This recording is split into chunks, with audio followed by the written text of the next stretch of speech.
애니 시작부터 이미 죽어있는 오늘의 주인공. 근데 눈을 뜨니 갓난아기로 변해 있습니다. 죽었던 자신이 살아있다는 사실에 당황하는 것도 잠시 그의 눈앞에 누군가 나타납니다. 이 언데드 3인방은 미라인 마리, 스켈레톤인 브레드, 유령인 거스인데요. 이들은 각각 방황현자, 전귀, 지모신 마텔이 아끼는 딸이라고 불리던 인류의 영웅입니다. 언데드 3인방은 아기를 내버려둘 수 없었는지 키우기로 결정하게 되는데요. 그렇게 언데드 3인방이 주인공을 키운 지 6개월이 지난 어느 날, 綺麗ですね、ミル。本当に綺麗だった。 주인공은 이 세계에 온 이유가 자신이 삶을 낭비해 벌로 떨어진 것이라 생각했지만 예상과는 달리 너무나도 아름다운 풍경에 눈물을 흘리게 됩니다. 今度こそ僕は生きるんだ。 그리고 주인공은 히키코모리로 살았던 이전 삶을 버리고 이 세계에서 새로 태어나기로 결심하게 되는데요. 그렇게 그는 언데드 3인방에게 마법과 검술 등을 배우게 됩니다. 그렇게 시간은 또 흘러 성인식이 다가오게 됩니다. 성인식 전날 독립할 만한 능력이 되는지 확인하기 위해 브레드와 1대1로 결투를 벌이는 주인공.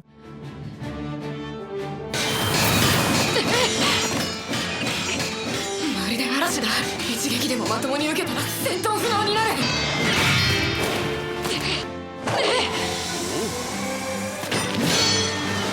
하지만 명색이 영웅이라서 그런지 가볍게 반격당하며 결국 브레드의 승리로 대결이 끝나게 됩니다.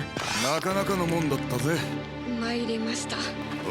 브레드는 독립기념이라며 주인공에게 최상급 마검 오버이터를 주는데요. 名はオーバーイーター。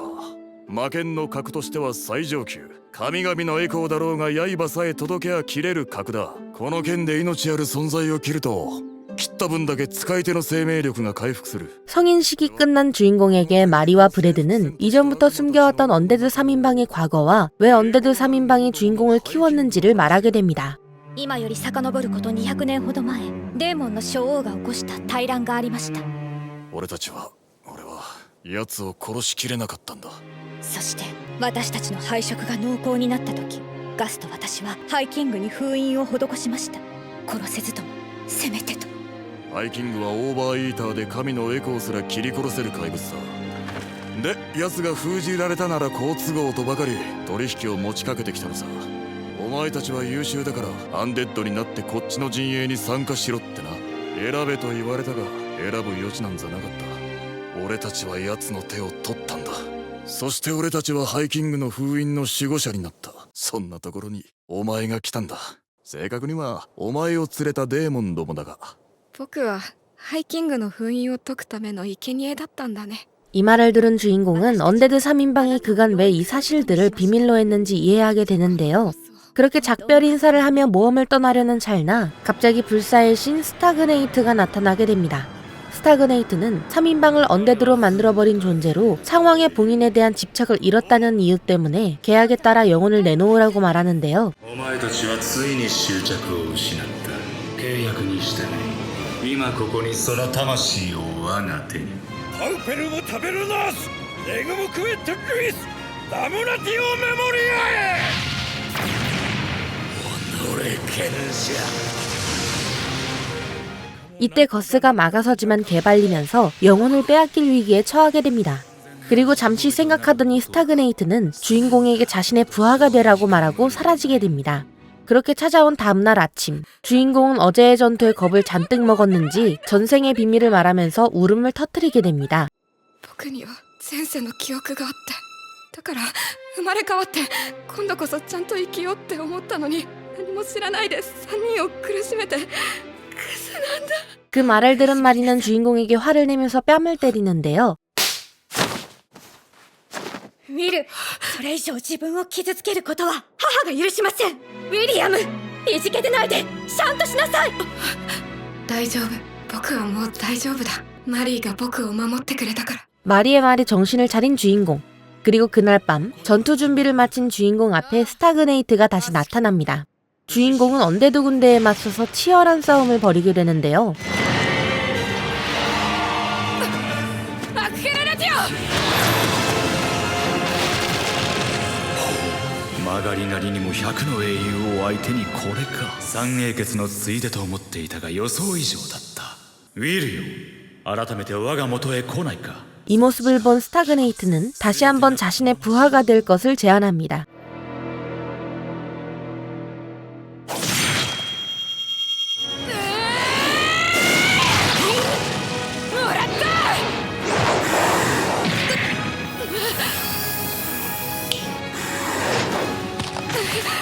賢者といいお前といい本当に油断のならないやつよ。 눈을 뜬 주인공 앞에는 윤회의 여신이자 주인공을 이 세계로 이끈 그레이스 필이 서 있습니다. 그레이스 필은 주인공에게 몇 가지 질문을 하는데요. 何故にスタグネイトの誘いを拒絶した？僕前世で引きこもりだったんです。ちょっと分かったことがあるんです。生きてるのと死んでないのって随分違うんだなって。僕はあの3人の家族として生きて死にたいんです。家族くらい守りたいじゃないですか。 그 말을 들은 여신은 주인공의 수호신이 되어 가호를 주게 됩니다. 그리고 다시 현실로 돌아와 다시 한번 스타그네이트와 맞서게 되는데요. 我が生涯をあなたに捧げる。あなたの剣として邪悪を打ち払い、あなたの手として嘆く者を救う。グレースフィールの灯火にかけて。殺せ。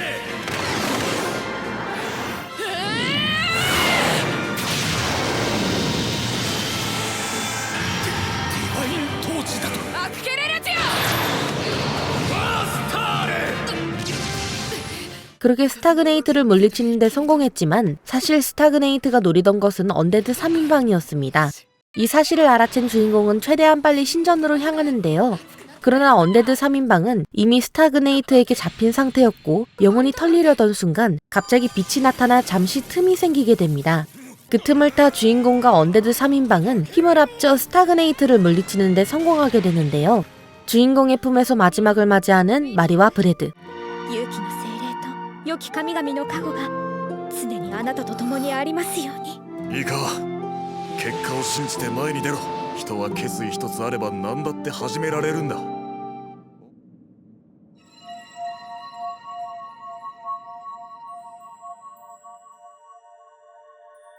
その日、聖なる灯火に導かれて僕の両親は輪廻に帰った。 그렇게 그는 도시를 떠나 그레이스필에게 맹세한 대로 사악을 물리치고 슬퍼하는 자를 구하기 위한 여행을 시작하게 됩니다.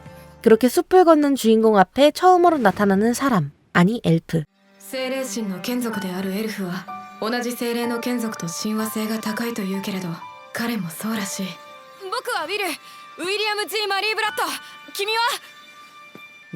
메넬 도르도. 그의 이름은 메넬도르로 이 숲에서 가장 유능한 사냥꾼이자 정령을 다루는 하프 엘프입니다. 그렇게 메넬과 헤어진 날 밤, 주인공은 뭔가 심상치 않은 분위기를 느끼고 마을로 향하게 되는데요. 이때 갑자기 날아오는 화살. 이 화살을 쏜 주인공은 메넬이었습니다. アクケレルティオ。 ノームやノーム、その足すくい。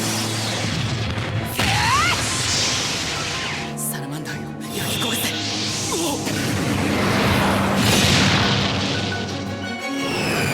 하지만 먼치킨답게 이 정도는 간단하게 정리해버리는 주인공. 그렇게 잡힌 메넬과 습격자들은 그간의 이야기를 하게 됩니다. 村がデーモンにやられた。村の半分は死んだ。女子供や怪我人を抱え、冬の寒さの中で屋根もなく食料もなく、木の実木のまま死を待つばかりならいっそ。 이 말을 들은 주인공은 한 가지 묘안을 생각하게 되는데요. お金で解決できませんか？お金は僕が払います。なぜかな、新幹線士ども。デーモンこそは我が宿敵、我が両親の仇だからです。灯火の神に邪神を払い、嘆く者を救うと誓いを立てております。 이런 쌉구라를 대놓고 치면 금방 들키지 않고 連中をほどいてやれ。 그냥 넘어갔습니다. 주인공은 메넬과 함께 연마을을 덮친 데몬들을 무찌르러 가게 되는데요. 데몬은 상당히 많았지만 우리의 먼치킨 주인공 앞에 반항도 제대로 못해보고 그대로 털려버립니다. 마을 안으로 들어온 메넬과 주인공은 아직 성불하지 못한 언데드와 마주하는데요.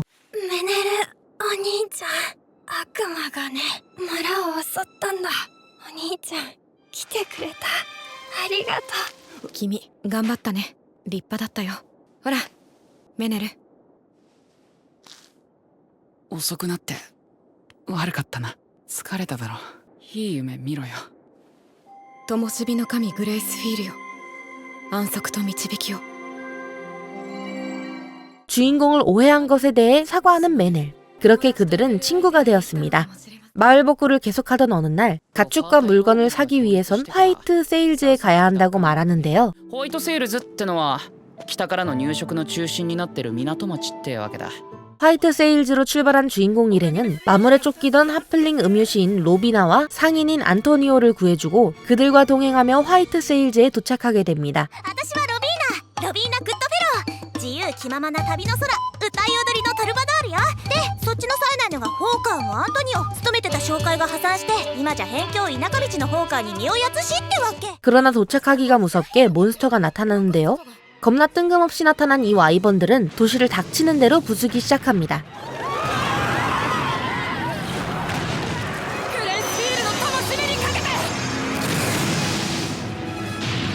그 광경을 본 주인공은 헤드락을 걸어 와이번을 죽이면서 상황을 정리하게 되는데요. 이 모습에 감명을 받은 도시의 영주 에셀발드 렉스 퍼타일은 주인공에게 포상을 내리겠다고 말합니다. この人がファータイル王国の王帝にしてホワイトセールズの領主。ホワイトセールズを代表してぜひとも報奨を受け取ってもらいたいのだが望みはあるかね。確認なのですが、殿下のお力で兵を動かしデーモンたちを駆り出すことは可能でございましょうか。 그 말을 들은 주인공은 데몬을 몰아내달라고 말하는데요. 하지만 영주가 거절하자 주인공은 영주에게 제안 하나를 하게 됩니다. では私が私費で冒険者や傭兵を組織しデーモンを駆り出すお許しをいただけませんか。 영주 입장에서 해석해보면 주인공이 반역을 하겠다는 것과 다를 게 없는 미친 소리인데요. 貴殿を殺すことすら考慮せねばならん。ですからどうかお願いします。私の活動に何らかの形でお許しをいただけませんでしょうか。 결국 영주는 주인공의 제안을 승낙하게 되고 모험가들과 함께 숲으로 떠나게 됩니다. 그리고 무난히 탐사를 하던 주인공은 갑자기 파티 하나가 실종되었다는 보고를 듣게 되는데요. 西を探りに行ったピップのパーティーが帰ってこない。期間は予定では最初10日間の探索だったがもう2日超過だ。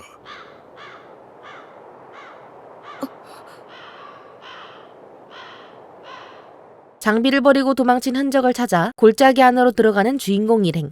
하지만 이건 데몬들이 파놓은 함정이었습니다.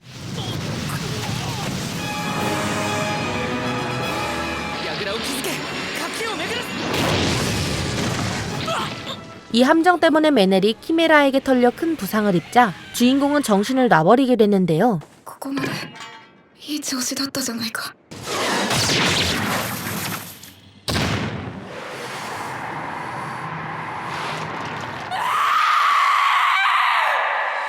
研ぎ澄まされた技巧も練り上げられた精神も何もかもそこにはない。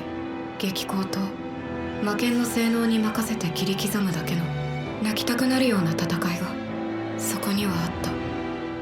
모든 마물을 쓰러뜨렸지만 주인공은 메넬을 다치게 했다는 엄청난 상실감을 느끼게 됩니다. 그리고 이 상실감 때문에 삐뚤어지고 말죠. それでもすごい数の魔獣を仕留めてメネルの命も救ったって。そんな僕に付き合わされるメネルやみんなはたまったもんじゃないだろうけど。 그렇게 혼자 데몬들을 죽이러 나서는 주인공 앞에 메넬이 나타납니다. 감정이 격해지는 두 사람.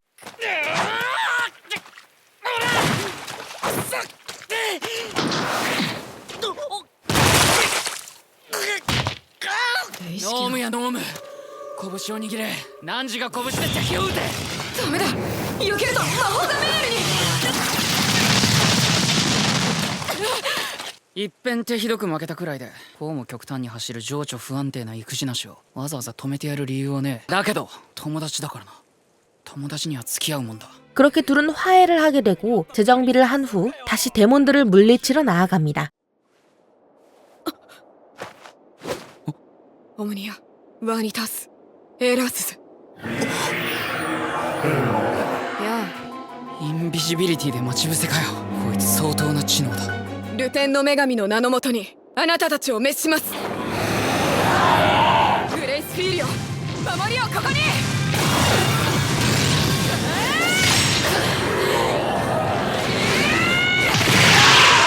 별탈 없이 데몬의 우두머리를 쓰러뜨리며 전투에서 승리한 주인공은 마을로 돌아오자마자 메넬에게 영주를 맡으라고 부탁받게 되는데요. ところでこれからどうするんだよ。領主やるんじゃねえの。領主、どこの？このビーストウッズの村々の。誰が？お前が。力貸してくれるよね。しょうがねえな。付き合ってやるか。 오늘 소개해드린 애니는 2021년 3분기에 방영한 변경의 팔라딘입니다. 이 애니는 보통의 이세계 전생물과는 달리 상당히 진중한 분위기를 풍기고 있습니다. 특히 주인공의 부모라고 할 수 있는 마리와 브래드가 죽는 장면은 눈물샘을 자극하기도 했는데요. 개인적으로는 그림체가 나쁘지 않기도 했고 워낙 이세계물을 좋아하는 편이라서 나름 재미있게 봤던 것 같습니다. 방영 시기는 아직 미정이긴 하지만 2기 제작 소식도 있으니까요. 혹시 관심이 있으시다면 1기를 정주행하시는 것도 나쁘지 않을 것 같네요.